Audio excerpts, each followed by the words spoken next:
ሊቀጠበብት ዘሪሁን መልስ አልሰጡንም። ኦርቶዶክስም መልስ አልሰጠችም። መልስ አላት ካሉ ሊቀጠበብቱ መልሳች ማን ነው? ጥያቄ አለን። በየትኛው 80 አሃዱ በተባለው መጽሐፍ ላይ እንመራ? የመጀመሪያው 80 አሃዱ የተባለው መጽሐፍ ቅዱስ ወይቷቀስ በእንቲያነ የሚለውን ስለኛ የሚማልደው ይላል። ሮሜ ምዕራፍ 8:34 ላይ ይላል። ብዙ ጊዜ እንከሰሳለን እንደዚህ እንደው ቀየራችሁታል፣ ቃሉን ቀየራችሁታል ይላል።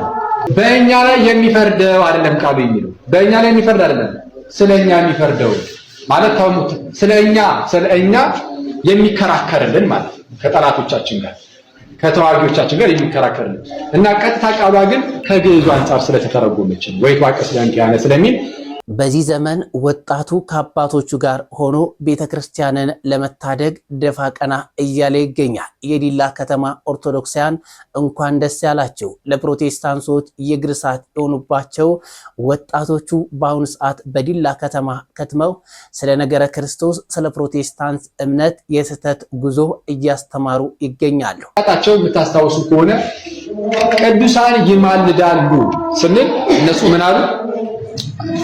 ቅዱሳን ሳይሆኑ ማን ነው የሚማልደው? እሺ ቅዱሳን ይማልዳሉ ስንል እኛ ቅዱሳን ምን ይላሉ እያልን ነው? ይለምናሉ አይደል? ቅዱሳን ምን ይላሉ?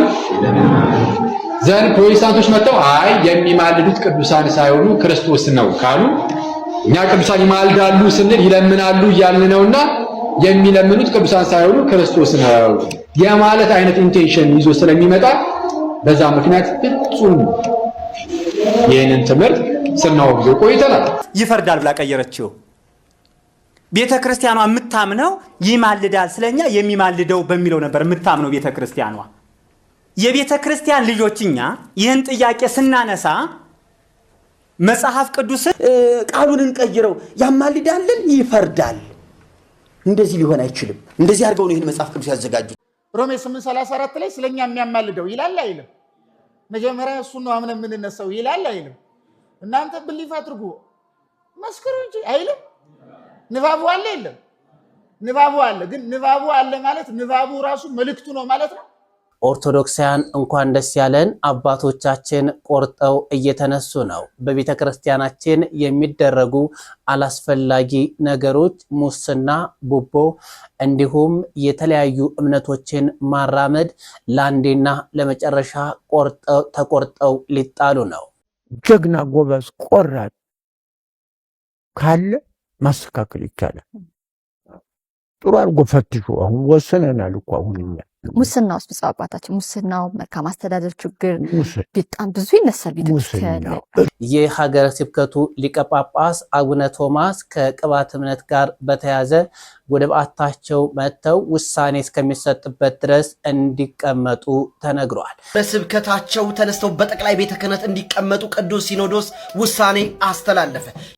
ሰላም ውድ ኦርቶዶክሳውያን እንደምን አላችሁ? ሁላችሁንም በያላችሁበት ሀገርና ሰዓት አቆጣጠር እንኳን ለዕለተ ሰንበት አደረሳችሁ አደረሰን።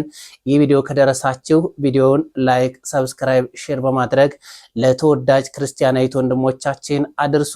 ቀጥታ ወደ ቪዲዮቹ እንሄዳለን። አሁንም ይብዛል ፍቅርሽ፣ አሁንም ይብዛል ፍቅርሽ፣ ከዚህ በላይ እንዳመሰግንሽ እናታለሽ የምታምስና አያታለው ስወጣ ስገባ ኪዳነ ምሕረት ኪዳነ ምሕረት ኪዳነ ምሕረት ኪዳነ ምሕረት አማመተገና እናታለሽ የምታምስና አያታለው ስወጣ ስገባ ኪዳነ ምሕረት ኪዳነ ምሕረት ኪዳነ ምሕረት ኪዳነ ምሕረት አማመተገና ሔዋን ሰጣኝ ከበለሱ ራቁቴን ብቆም ነፍሴን ይዘሽ ወደ እኔ መጥተሻል።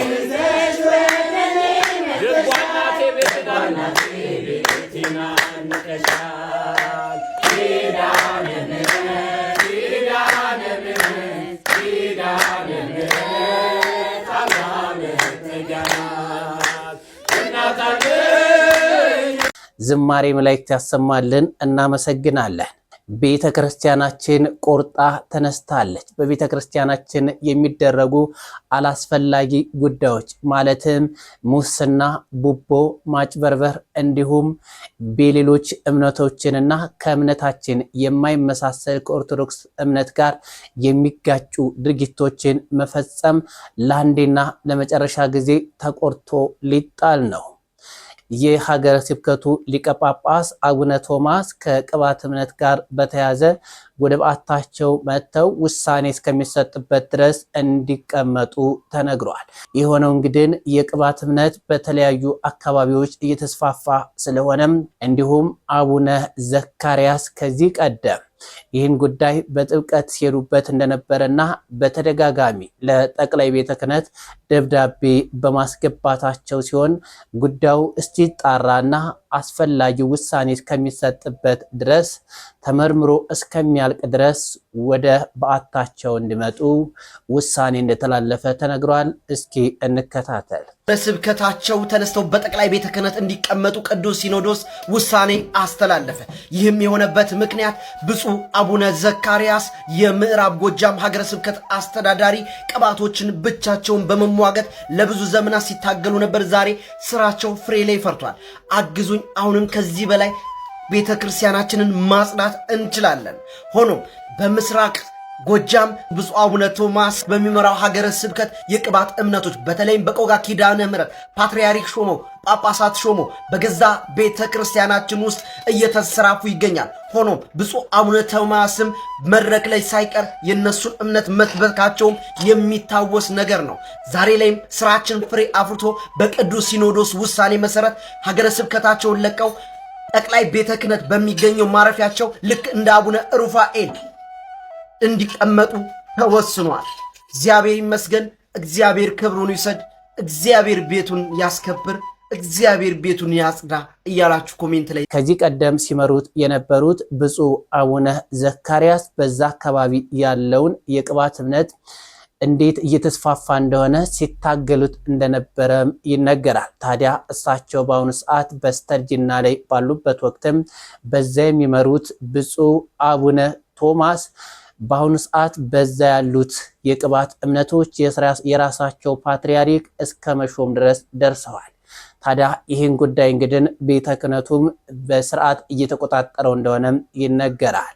በሙስና በቡቦ መሾምም ከቤተ ክርስቲያናችን ለአንዴና ለመጨረሻ ጊዜ ተቆርጦ እንደሚጣል በአባቶቻችን እንተማመናለን። ጀግና ጎበዝ ቆራጥ ካለ ማስተካከል ይቻላል። ጥሩ አድርጎ ፈትሹ። አሁን ወሰነናል እኮ አሁን እኛ ሙስና ውስጥ ብፁዕ አባታችን ሙስናው፣ መልካም አስተዳደር ችግር በጣም ብዙ ይነሳል። ቤተክርስቲያን እልቃስ ሙስናውን ማስተካከል ይቻላል። ሙስናውን ቆራጥ አመራር ጎበዝ ከሆነ ሙስናውን ማስተካከል ይቻላል። ሙስናውን ማስተካከል ይቻላል በሚገባ። ግን ያው ይሰማሉ ያለውን ችግር አይደለም በሚገባ ሙስናውን ማስተካከል በአደባባይ ተናገር። ሙስናው ሌባ ነው እሱ እነሱን በኃይል ይቻላል። አባቶቻችን ገበሬዎቹ አርሰው ልጆቻቸውን አሳድገው ይኖሩ አልነበር አይደለም?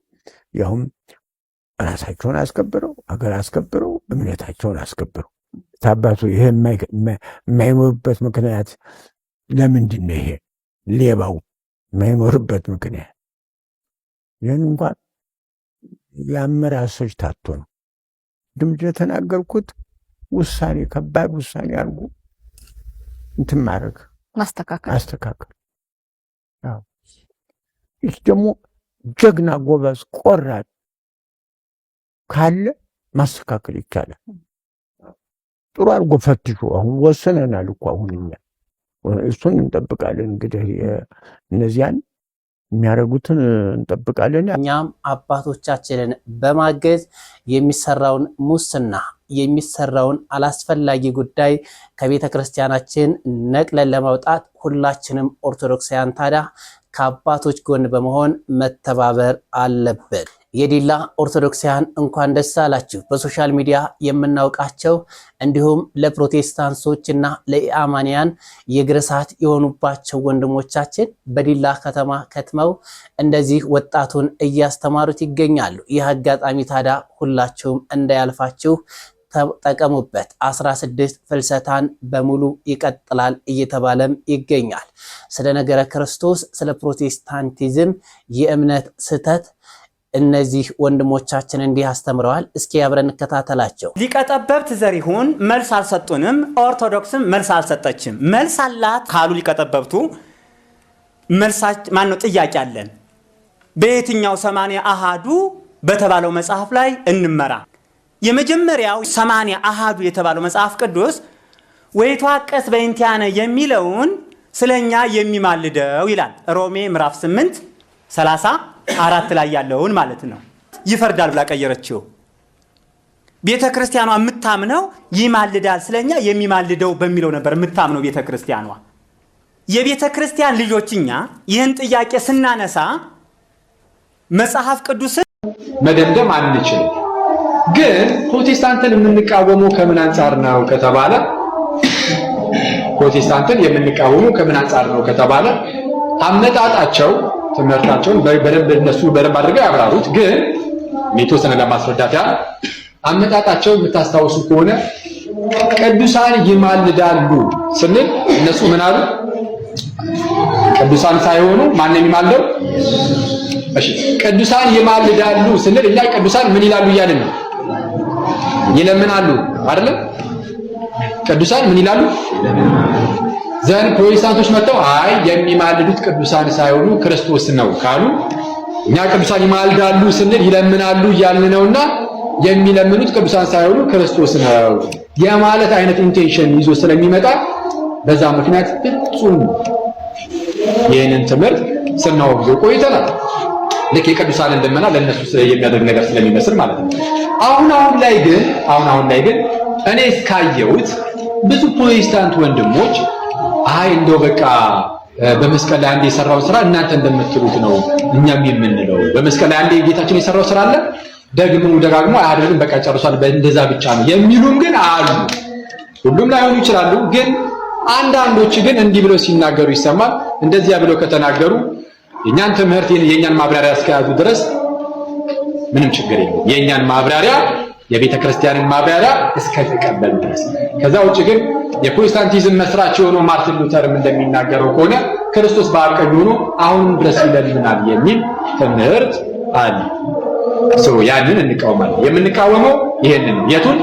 ልክ ተሰርቶ ያላለቀ በሚመስል መልኩ በአብ ቀኝ ሆኖ አሁንም የሆነ ነገር እያደረገ ይኖራል የሚል አይነት ትምህርት ሲኖር እሱን እንቃወማለን። አንድ ጊዜ ሰርቷል ጨርሷል፣ ያቺ አንድ ጊዜ የተሰራችው ብቻ ለዘላለም ትኖራለች የሚል ካለ ግን የኛ ትምህርት ነው፣ የክርስትና ትምህርት ነው። የክርስትና ትምህርት ይዘዋል።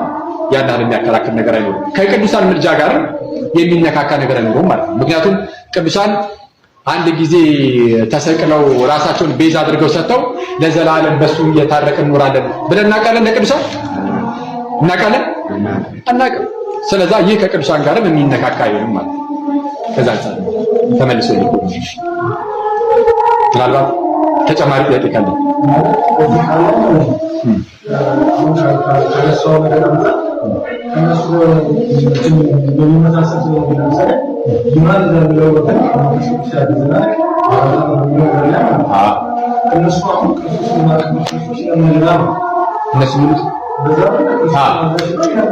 ይላል አብዛኞቹ እንደዛ እኛ እንደዛ አይደለም።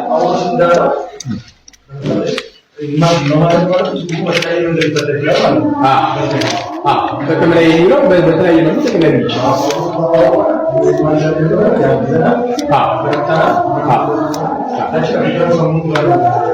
እነሱ እየለመኑ ይኖራል። እኛ ግን እየለመነ ጌታችን እየለመነ ይኖራል አለ። አንድ ጊዜ ሰርቷል አለ። እኛን አሁን በህይወታችን በመንፈሳዊ ህይወታችን ደግሞ እንድናደግ እሱ ራሱ ይረዳናል፣ ያግዘናል። ያለ ጌታችን እርዳታ በመንፈሳችን ማደግ አንችልም። እሺ ሌላ ጥያቄ ይሰጥ። እሺ እሺ ምንድን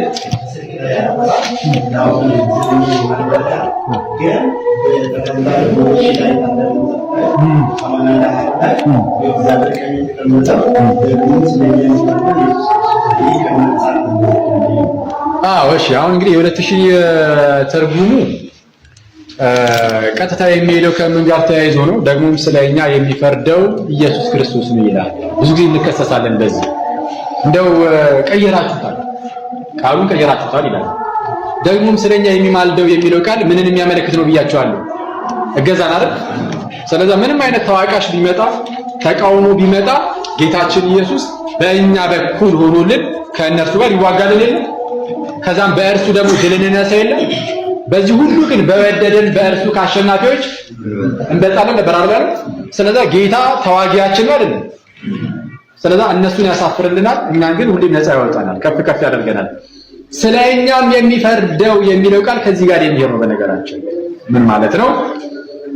በእኛ ላይ የሚፈርደው አይደለም ቃሉ የሚለው በእኛ ላይ የሚፈርድ አይደለም፣ ስለኛ የሚፈርደው ማለት ታውሙት ስለኛ የሚከራከርልን ማለት ከጠላቶቻችን ጋር ከተዋጊዎቻችን ጋር የሚከራከርልን እና ቀጥታ ቃሏ ግን ከግዕዙ አንጻር ስለተተረጎመች ነው። ወይ ተዋቀስ ያለ ስለሚል ተዋቀሰ የሚለው ተከራከረ፣ ፈረደ የሚለውን አብሮ ስለሚይዝ ከዛ አንጻር ነው። አሁን ግን ግሪኩ ላይ ግን የሚማልደው የሚል ቃል ስላለ ቃሉን እንቀበለው ቃሉን ማለት ነው። ዛክተ ላይ ጳውሎስ ቃሉን ተጠቅሞታል የሚለው እንቀበለው።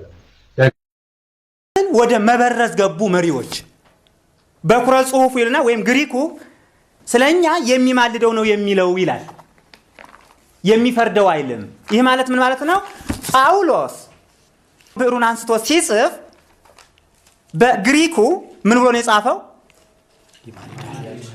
ስለኛ የሚማልደው ብሎ ነው የጻፈው ማለት ነው። ወይም የግሪኩ ትርጓሜ ይሄንን ነው፣ የሚማልደው የሚለው ነው የሚሰጣው። የግሪኩን ቃል እየተናገርኩ አይደለም ያለው፣ ግሪኩ ሲተረጎም ነው የሚለን የሚማልደው ይላል ብሎ ነው ያስቀመጠው። ስለዚህ ጳውሎስ አንተ ብትልም በል እንጂ እኛ ግን የሚማልደው አንልም ብለው ያሁኑ ሊቃውንቶች የቤተ ክርስቲያን ሊቃውንቶች ምን አደረጉት? የሚፈርደው አሉት። በመጀመሪያው ግን የሚማልደው ነው የሚለው በየትኛው 81ዱ መጽሐፍ ቅዱስ እንመራ። ደግሞ ይህ ብቻ ቃሉን እንቀይረው፣ ያማልዳልን ይፈርዳል። እንደዚህ ሊሆን አይችልም። እንደዚህ አድርገው ነው ይህን መጽሐፍ ቅዱስ ያዘጋጁት። ሮሜ 8:34 ላይ ስለኛ የሚያማልደው ይላል አይልም? መጀመሪያ እሱን ነው አምነን የምንነሳው ይላል አይልም? እናንተ ብሊፍ አድርጉ መስክሩ እንጂ አይልም? ንባቡ አለ የለም? ንባቡ አለ። ግን ንባቡ አለ ማለት ንባቡ ራሱ መልእክቱ ነው ማለት ነው አይደለም። አባ ጄሮም ወንጌል ማለት ንባብ ማለት አይደለም፣ ወንጌል ማለት መልእክት ነው ይላል። ግን መልእክት ደግሞ የሚኖረው ንባብ ሲኖር ነው። ታውቃላችሁ አይደል? አይደለም ነው እሱ ሲኖር ነው ንባቡ መልእክቱን ስለሚጠብቀው ማለት ነው። ስለዚህ ምንድነው የሚያመለክተው? ሮሜ ላይ ያለው የሚያማልደው የሚለው ቃል የሚያመለክተው ኢየሱስ አማላጅ መሆኑን አይደለም። አማላጅ ነው ምንል ከሆነ ባለፈ ነግሬያቸዋለሁ። ኢሳይያስ 63 ቁጥር 9 ብዬ አልነገርኳችሁም? በአማላጅ አይደለም፣ በነቢይ አይደለም፣ ወይም በመላክ አይደለም፣ እርሱ ራሱ መጥቶ እግዚአብሔር ወይም ጌታ አዳነን የሚል ጥቅስ አልጠቀስኩም? ኢሳይያስ 63 ቁጥር 9 ላይ። ስለዚህ የዳነው በማን ነው የሚል ጥያቄ ነው የምንጠይቀው። የዳነው በአማላጅ ከሆነ አማላጅ ማለት ለማኝ ማለት ነው። ለማኝ ከሆነ ማድረግ የማይችለው ለምኖ የሚያስደርገው ነገር አለ ማለት ነው። እየሰማችሁ ነው ወይ? ማንን ነው የሚለምነው ወልድ የሚል ጥያቄ እንጠይቃለን። አብን ነው የሚለምነው ካሉ አብ ጋር ያለ ወልድ ጋር የሌለ ምን አለ? ምክንያቱም ጌታችን ለአብ ያለው ሁሉ ለእኔ ያለኝ ብሏል። እኔና አብ አንድ ነን ብሏል። እየሰማችሁ ነው የምናገረው። በዮሐንስ ወንጌል ምዕራፍ 5 ቁጥር 19 ላይ አብ የሚያደርገውን ሁሉ ወልድም እንዲሁ ያደርጋል ይላል። አብ ሕይወትን እንደሚሰጥ እያነጻጸረው የሚያስቀምጠው አብ ሕይወት እንደሚሰጥ ወልድም እንዲሁ ሕይወትን ይሰጣል ይላል። እየሰማችሁ ነው አይደለም? ስለዚህ አብ የሚያደርገውን ማን ያደርጋል? ማን ያደርጋል? የስልጣን መበላለጥ የለም ማለት ነው። የማይኖር ከሆነ እንዴ ሊለምነው ይችላል? አንድ ስልጣን ካላቸው እኔና አብ ስንት ነን ብሏል እሱ። ስለዚህ አንድ ከሆኑ አብ የሚያደርገውን ደግሞ እንደዚህ ይላል። ለምሳሌ ወልድ ዮሐንስ ወንጌል ምዕራፍ 5 ቁጥር 19 ጀምሮ ባለው ንባብ ላይ ምን ይላል መሰላችሁ? አብ የሚያደርገውን ሁሉ ወልድ ያደርጋል ይላል። ወይም ደግሞ ወልድ የሚያደርገውን ሁሉ አብ ያደርጋል። እየሰማችሁ ነው አይደል? የምናገረው እየሰማችሁ ነው ወይ? ኢየሱስ አማላጅ ነው ምንል ከሆነ የሚያመጣውን ጣጣ እንድንረዳ ነው። ቤዚካሊ ሥላሴን እንዴት እንደሚያፈርስ ማለት ነው። አብ የሚያደርገውን ወልድ የሚያደርግ ከሆነ ወልድን አማላጅ ምንል ከሆነ አብ የሚያደርገውን ሁሉ ደግሞ ወልድ የሚያደርግ ከሆነ ስለዚህ በዚህ አውድ ምንድነው የሚሆነው ማለት ነው? አብም ወልድም ምን ወደ መሆን ነው የሚሄዱት? አማላጅ ወደ መሆን አይሄዱም? ይሄዳሉ። ምክንያቱም አብ አድርጎ ወልድ የማያደርገው ምንም ነገር የለም ምንም። ስለዚህ ተመልከቱ ሮሜ ላይ ያለው ስለኛ የሚማልደው የሚለው ቃል ኢየሱስ አማላጅ ነው ለሚለው ፈጽሞ ሊጠቀስ አይችልም። አማላጅ የሚሆን ከሆነ ከአብ ወደ ማነስ ነው የሚመጣው። ነገረ ሥላሴ ይፈርሳል ማለት ነው። አንዱ የሚለምን አንዱ የሚለምንና የሚለመን እኩል ሊሆኑ ይችላሉ? ሳትሉ አትመልሱም። ልጅ ሊሆኑ ይችላሉ? አብ ሕይወት ሰጭ ነው እንበል፣ ወልድ ሕይወትን ለምኖ የሚያሰጥ ነው እንበል። እየሰማችሁ ነው? ማንን ለምኖ ሕይወትን ያሰጣል?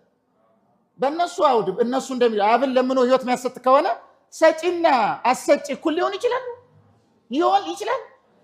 ኢየሱስ ደግሞ እኔ ምንድን ነኝ ነው ያለው? ሕይወት ነኝ አላለም ብሏል። ራሱ ሕይወት ከሆነ ሌላ ሕይወት ከየት ይመጣል? ከሱ ውጭ ሌላ ሕይወት አለ? የለም። ስለዚህ አማላጅ ሊሆን አይችልም ማለት ነው። ቅዱስ ዮሐንስ አፈወርቅ እንደዛ ብሎ ይጠቅሳል ማለት ነው። እና ምንድን ነው ታዲያ የሚያመለክተው የሚለውን ሲያብራራ ሊቁ ምን ይላል? የሚያማልደው የሚለው ቃል አንደኛ ትኩስ የሆነውን ፍቅር የሚያመለክት ነው ይላል። ትኩስ የሆነውን ፍቅሩን የሚያመለክት ነው ይላል። ሁለተኛ ትህትናውን የሚያመለክት ነው። ኮንደሰንዲንግ ይለዋል። ክርስቶስ በምድር ላይ ያደረገው ነገር ለምሳሌ ቅድም ከእኔ ማን ይበልጣል ብሏል? መልሱ። ማን ይበልጣል ብሏል? እኔና አብ ደግሞ ስንት ነን ብሏል? እችኛዋ ከእኔ አብ ይበልጣል ያለው በአንድ በኩል ስለ ትህትና ትተረጉማለች። ከአብ ጋር አንድ ቢሆንም ከእኔ አብ ይበልጣል ያለው ከእናንተ ጋር በስልጣን አንድ የሆነ አካል ቢኖር እንኳን እኔ አንሳለሁ በሉ ነው። እየሰማችሁ ነው አይደለም? ትህትና ማለት ነው። ስለዚህ ሮሜ ላይ ያለው ስለኛ የሚማልደው የሚለው ቃል በቅዱሳን ሊቃውንት ትርጓሜ እንደዚህ አሁን ቃሉ ለማብራራት በጣም ሰዓት ስለሚወስድ ነው። ቃሉ ይላል አይልም ይላል ስለሚል ቃሉ እንደሚለው ነው መወስደው የሚሉ ሰዎች አሉ። ቃሉ የሚያማልደው ስለሚል ቀጥታ አማላጅ ነው ማለት ነው የሚሉ ሰዎች አሉ። በቀጥታ ወስደው ማለት ነው። እሺ ክርስቶስ የወይን ግንድ ነኝ ብሏል አላለም? መልሱ እንጂ በሩ እኔ ነኝ ብሏል አላለም? ብሏል አላለም? በር ነው ማለት ነው። ነው ወይ አይደለም እያላችሁ ነው አይደለም? ግን ይላል አይልም? እሺ ጻድቃን በጎች በቀኝ ፍየሎች በግራ ይቆማሉ ብሏል አላለም? አላለም? ስለዚህ በግና ፍየል ኃጢአተኛ ነው፣ በግ ጻድቅ ነው ማለት ነው አይደለም? አዎ እያላችሁ ነው እናንተ። በእውነቱ ግን ይላል አይልም? ንባቡ ይላል አይልም? ይላል። መዝሙር 136 ላይ ሕፃናትን የሚፈጠፍጥ ይጸድቃል ይላል። በአለት ላይ የሚፈጠፍጥ ይጸድቃል ይላል። ይላል አይልም? መልሱ። ይላል አይልም? ይላል አይልም? ሕፃናትን በአለት ላይ መፈጥፈጥ ያጸድቃል ማለት ነው። እውነት ሐሰት? ግን ይላል አይልም? መልሱልኝ። ይላል አይልም? ሰላምን ላመጣ የመጣው አይምሰላችሁ ይላል። ይላል አይልም? የሰላም አምላክ ነው አይደለም ክርስቶስ? ስለዚህ ንባቡ ሰላምን ላመጣ የመጣው አይምሰላችሁ ስለሚል የሰላም አምላክ አይደለም ማለት ነው። ግን ንባቡ ይላል አይልም? ይላል አይልም በሚለው ስለመጣን ማለት ነው። እነሱ ይላል አይልም በሚል ጨዋታ እንሂድ ካሉ መጽሐፍ ቅዱስ ቀረ ማለት ነው። ሙሉ ፈረሰ። በጉ የጌቶች ጌታ የነገስታት ንጉስ ነው ይላል ራዕየ ዮሐንስ ምዕራፍ 17 ላይ። ምኑ አትመልሱ? ምኑ? ስለዚህ በግ የነገስታት ንጉስ የጌቶች ጌታ ሊሆን ይችላል? በጉ ማን ነው ሲባል አሁን ኢየሱስ ልትሉ ነው አይደል? ትላላችሁ አትሉ? ግን በጉ ይላል አይልም? የምታውቁት በግ ሊሆን አይችልም አይደለም? ግን ንባብ ይላል እንደዛ። ተመልከቱ። አሁን እስራኤልን ይከተላቸው የነበረው አለት ኢየሱስ ነበረ ይላል አንደኛ ቆሮንቶስ ምዕራፍ 11 ላይ ምዕራፍ 10 ላይ። በሉ እስቲ አለቱ ማን ነበረ አለ መጽሐፍ? ምንድነው የምትሰነፉት? መልሱ እንጂ ምን አለቱ ማን ነበረ አለ? ኢየሱስ አለት ነው ማለት ነው። ግን ይላል አይልም? መልሱ። ይላል አይልም? አዎ ይላል አይልም ብለህ ከሄድክ የት ነው የምትገባት አይደል? አጠቃላይ የለም ማለት። ስለዚህ ምን ማለት ነው? ምን ማለት ነው? ለዚህ ነው አሁን ዮሐንስ አፈወርቅ ፍቅርን የሚያመለክት ነው አለ። ጴንጤ ላይ ይቀበለው ይችላል። እንዴት ይቀበላል? ምክንያቱም የተወሰኑ 10 ሰዎችን እዚህ ብንሰበስባቸው ከፕሮቴስታንቶች ጌታ አበራልኝ ጉሉ ጉሉ ጉሉ ይሉና የሆነ ቃል የሆነ ቃል የሆነ ቃል የሆነ ቃል የሆነ ቃል። ዮሐንስ አፈወርቅ እግዚአብሔር የገለጠለትን ነው። ዝም ብሎ ጉሳተ ልብ ቅርሻት ልቡ ውስጥ እንደ ኢንዲቪዥዋል ፐርስፔክቲቭ ወይም ስፔኩሌሽን አይደለም ያቀረበው፣ መገለጥ ነው ያቀረበው። ይሄ የሚያመለክተው ፍቅርን ነው ይላል። አንደኛ ፍቅርና ሁለተኛ ትሕትና ነው ብሎ ተርጉሟል። ገብቷችሁ ለሰ ሶስተኛ ደግሞ ባለፈው ስንናገር እንደመጣን ነው ቤዛነቱን ወይም መስዋዕትነቱን ያን መከራውን የሚያመለክት ሐሳብ ነው ያለው። ስለዚህ ፋንክሽናል ክሪስቶሎጂ የምንለውን እንድንረዳና በዛው አንዳንድ የመጽሐፍ ቅዱስ ጥቅሶችን እንድንይዛቸው ብዬ ነው በዚህ መንገድ ማቅረብ። እናመሰግናለን። ቃለ ሕይወት ያሰማልን። በዲላ አካባቢ የምትገኙ ኦርቶዶክሳውያን እንግዲህ ይህ መልእክት ይህ ወንጌል ለእናንተ ነው። እነዚህ ወጣቶች ይዘውላቸው የመጡትን ነገር በሚገባ ተጠቀሙበት። ፕሮቴስታንቶች እነዚህን ወጣቶች ሲያዩ ይደነብራሉ። ሌሎቹም ኡስታዞቹ የእስልምና እምነት ታይቀሩ እነዚህ ወጣቶች ነበልባል የሆኑትን ወጣቶች ሲያዩ በየሶሻል ሚዲያው ሲፈረጥጡ ነው የምናየው። በርካቶችም በእነሱ ትምህርት አማካኝነት በፈጠሩት አንድነትና በፈጠሩት ኦርቶዶክስን የመታደግ ጉዞ ወደ ቤተክርስቲያን እየተመለሱ ይገኛሉ። ቸር እግዚአብሔር ለነዚህ ኦርቶዶክሳዊ ወጣቶች እህት ወንድሞቻችን ከዚህ በላይ የሚሰሩበትን እድሜውን ጸጋውን ይስጥልን። ውድ ኦርቶዶክሳውያን እስከ ሰዓት ድረስ አብራችሁ ስለቆያችሁ አመሰግናለሁ። በቀጣይ ቪዲዮ እስከምንገናኝ ድረስ ሰላም ቆዩ።